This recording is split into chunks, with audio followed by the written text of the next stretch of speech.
안녕하세요. 맥키네 지투자클럽입니다. HLB, 더벨에서 이제 HLB 관련되는 기사를 계속 내보내고 있는데요. 자, 오늘도 장전에 나왔던 기사입니다. FDA 재심사 말고도 고민은 있다. 속도 내는 경쟁자 옵티브 관련되는 기사 내용 한번 살펴봐 드리고, 주가는 장중 89,100원대 고점 찍고 지금 움직임이 나타나고 있습니다.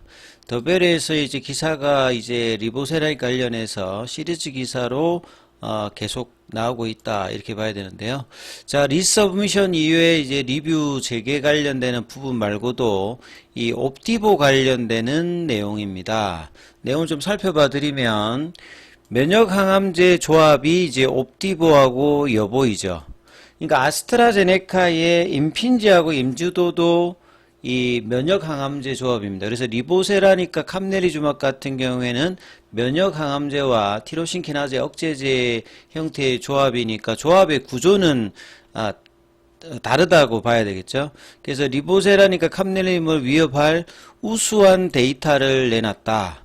이제 올해 3월 달에 임상 성공 관련되는 부분들이 이 옵티보와 여보이 관련되는 부분 간암에서 이제 나오면서, 이 8월 달에 FDA 신청과 이제 EMA 신청이 나오면서 이 포도파 골 데이터가 내년도 이제 4월 정도로 잡혀 있기 때문에, 만약에 이제 클래스 2가 되면 거의 비슷한 시점에 이제 허가 결과를 알 수 있는 이런 부분들이 지금 부각되어 있는 상태다 이렇게 뭐 보실 수 있습니다.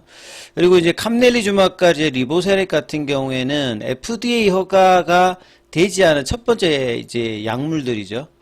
그래서 항서제약 같은 경우에는 본래 이제 제네릭 중심으로 가다가 이제 혁신 신약 개념으로 이 캄네리주맙의 이제 FDA 허가가 상당히 중요한 어떤 시점이고, 리보세람도 마찬가지로 중국에서는 이제 허가 받아서 누적으로 2조 정도 팔리고 있습니다만, 아직 FDA 허가가 받지 않은 약물이기 때문에 심사 과정이 좀 까다로운 어떤 흐름을 받고 있는 반면에, 이 옵티보 같은 경우에는 여보이가 이제 2011년도에 면역항암제 중에서 첫 번째로 이제 허가를 받은 약물이죠. 브리스톨 마이스케어에서. 그리고 옵티보는 키트루드와 마찬가지로 2014년도에 이제 FDA 허가를 받아 있는 약물들이니까, 그리고 뭐 적응증도 이제 호지킨 뭐 림프종이라든지 두경부암이라든지 신세포암이라든지 이런 부분들이 받아 있는 상태고요. 그 다음에 간암 쪽에서도 2차 치료제 옵션으로는 사용되고 있는 부분인데, 1차 치료제 진입을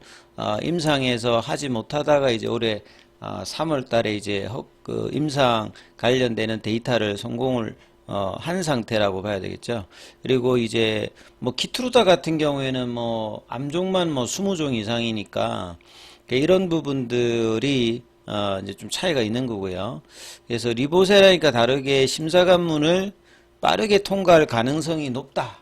뭐 높을 수도 있고 뭐 아닐 수도 있고, 이전에 또 실패한 사례들도 있고, 이거는 이제 뭐 팩트라기보다는 기존 약물에 대해서 뭐 그렇게 그냥 이야기를 한 거고요. 그래서 카리스 310이 이제 그 에즈모에서 데이터 발표를 할 때 2022년도만 하더라도 2020년도에 로슈 제품이 허가를 받았고, 2021년도에 이제 아스트라제네카 제품이 허가를 받았잖아요. 그러니까 2022년도면 이 OS 값에 22.1개월만 하더라도 지금 보시면 로슈 제품이 19.2개월이니까 그 22.1개월 지금 23.8개월로 이제 바꿔서 이제 리서브미션 들어가니까 22.1개월만 하더라도 로슈 제품 대비해서 OS 값이 높죠. 그 다음에 이제 아스트라제네카의 임핀지 임주도 대비해서도 높고요. 그 다음 대조군으로 대부분 사용되는 이제 바이엘의 이제 소라페닙이랑 에자이의 렘바티닙 대비해서는 탁월하게 이제 OS 값의 차이가 있는데, 이런 부분들의 어떤 부분들이 이제 옵티보와 여보이가 23.7개월이 나왔거든요. 그러니까 이제 이런 부분들이 이제 비교가 되는, 항상 이제 신약 개발 회사 입장에서 보면 경쟁사의 약제가 호재가 되는 거고, 경쟁 강도가 이제 높아지게 되면 이 부분들이 이제 경쟁 구조가 되게 되면 이제 이런 부분들에 대한 어떤 리스크가 좀 생기는 부분이라고 봐야 되겠죠.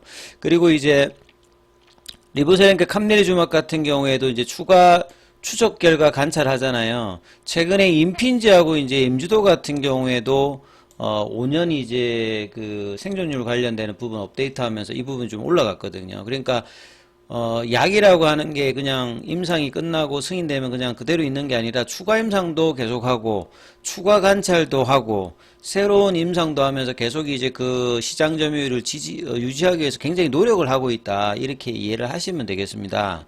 그래서 이제 리보생과 캄넬리주맙 같은 경우에도 23.8개월로 이제 올렸던 부분들이 이런 이제 옵디보와 여보이 후발주자의 어떤 부분하고 경쟁력을 비교하기 위해서 23.8개월 관련되는 데이터로 이 리서브미션 제출하는 어떤 가정에 대었던 이유가 뭐 여기도 해당이 된다라고 봐야 되겠죠.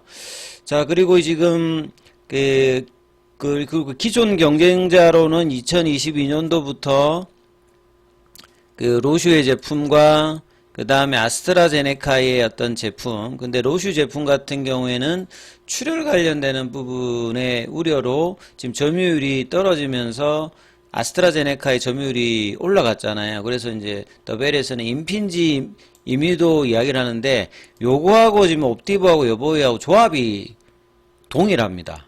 근데 이제 이 조합의 가장 문제점이라고 이제 지적받고 있는 게 그 임핀지라든지 여보이 그 옵티브 같은 경우에는 PD1 계열이기 때문에 특별하게 이제 이 부분의 어떤 부작용에 관련되는 뭐 이런 부분이 없는데 문제는 이제 그 면역관문 억제 타켓에 사용되고 있는 PD1이나 PDL1 그 다음에 이제 CTLA4가 있는데 이뮤도도 CTLA4고요.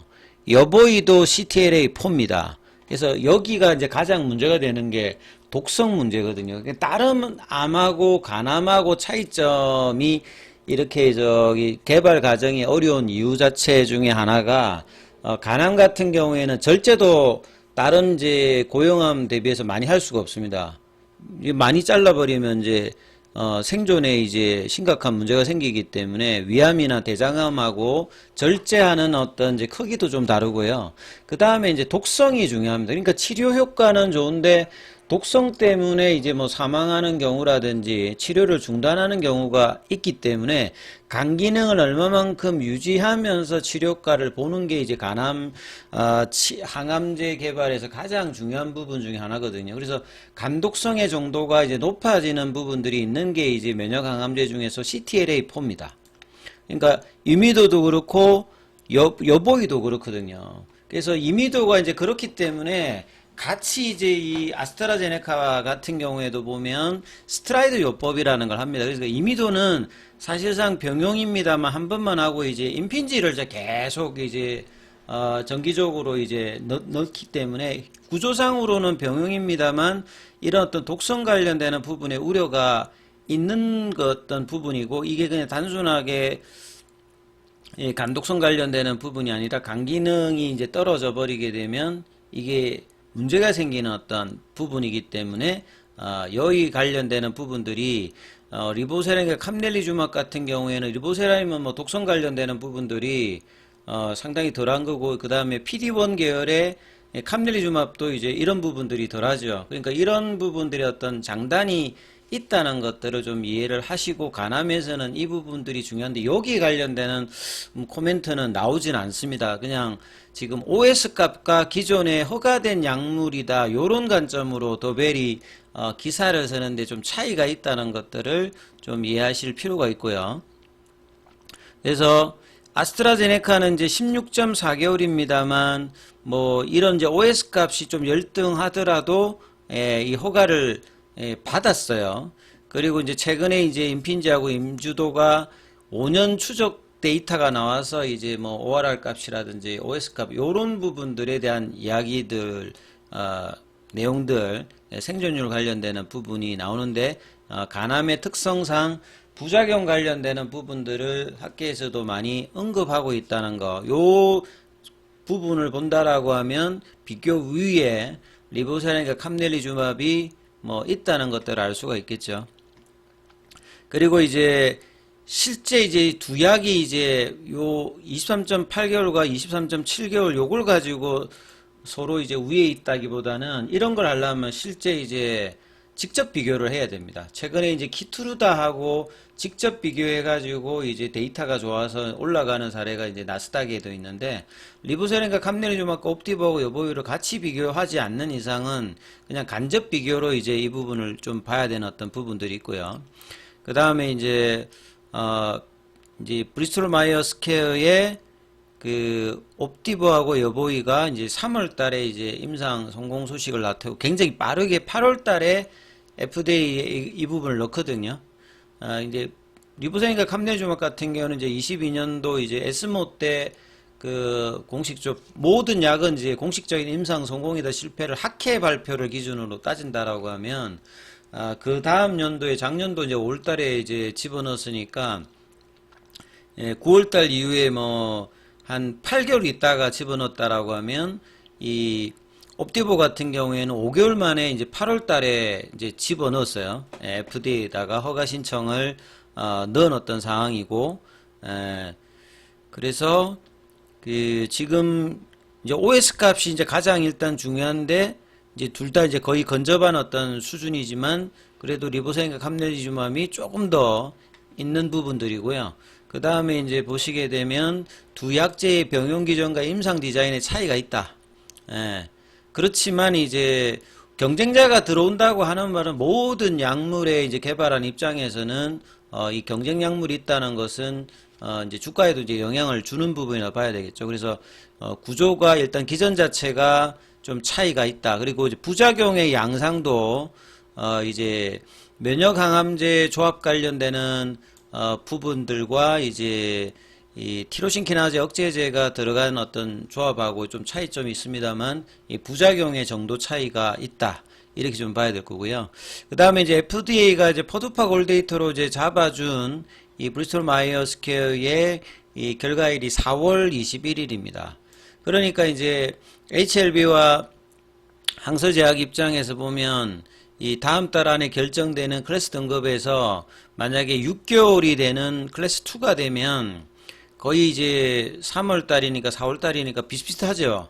그러니까 이런 어떤 부분들이 조금 이제 불확실성 관련되는 부분이 좀 생기는 부분이다. 그래서 약에 이제 장단점이 있습니다만 여기에서 좀 다루지 않은 부작용 관련되는 부분에서 우위에 있는 부분들에 대한 이야기는 조금 안 나왔다는 부분이 좀 팩트에서 좀 차이가 있다. 이렇게 좀 보셔야 되고, 기존에 이제 허가받은 약물이기 때문에 이런 부분들이 이제 빠르게 이제 뭐 빅파마 입장에서는 FDA 이제 신청하는 것도 좀 생각보다 빨리 좀 진행했던 부분들이 있고, 이 아스트라제네카 같은 경우에도 보시게 되면 이제 뭐 그 임핀지하고 이제 임주도 관련되는 부분에서 여기는 뭐 NO2도 있고 타그리스도 있고 이제 이런 부분들이 좀 영향을 좀 줍니다만, HLB 이제 회사 입장에서 보면 이제 클래스 1에 대한 어떤 기대감들이 여전히 지금 높은 상황이기 때문에 이러면 이제 연내에 이제 뭐 11월 달에 되면 내년도에 이제 허가받는 이 부분하고 차이점이 있기 때문에 이제 결과적으로 이제 이런 부분을 본다라고 하면 10월 달 이내에, 한 달 이내에 나오는 FDA의 어떤 결정 과정 자체가 주가에도 상당히 영향을 줄 수 있는 어떤 부분의 내용임을 뭐 이해할 수 있는 부분이고요. 최근에 이제 주가 흐름들이 이제 이런 부분들을 반영하면서 이제 뭔가 올라가야 되는 시점에서 일주일 동안 지금 이제 다른 어떤 이제 제약바이오 종목에 비해서는 좀 약한 흐름들을 좀 보여주고 있죠. 어제 좀 빠졌던 종목들이 이제 제약바이오에서 반등이 나옴에도 불구하고 HLB 종목들이 큰 흐름이 오전장에도 지금 나오고 있지 않는 부분들은 이제 이런 어떤 불확실성을 기대로 만들어낼 수 있는 거래량이 아직 지금 오늘도 좀 나오고 있지 않거든요. 그래서 거래량 증가가 필요한 어떤 흐름들을 좀 더 느낄 수 있는 어떤 부분입니다. 그래서 추가적으로 이제 이 82,000원, 85,000원, 이제 92,000원 이 구간에서 85,000원과 92,000원의 사이 있다라고 하면 일단 견조하는 일단 이제 플랫형 조정에 해당됩니다만 이 수급이 아직 이제 바탕이 되지 않아서 강한 어떤 흐름은 아직 못 내고 있습니다만 이 85,000원, 9만원 그리고 결국 이제 볼린저 밴드 상단 부근을 넘어갈 수 있는 얼음의 수급이 조금 필요한데 오늘도 오전장에 이제 분봉을 보시게 되면 아침에 89,100원대까지 올라갔다가 이제 88,000원, 87,000원 부근에서 지금 일단 거래를 줄여서 행보를 하고 있기 때문에 오후에 이제 2시 반 이후에 이 흐름들에 넘어가는 흐름이 나오는지 여부를 좀 확인하시면서 흐름 살펴보시기 바라겠습니다.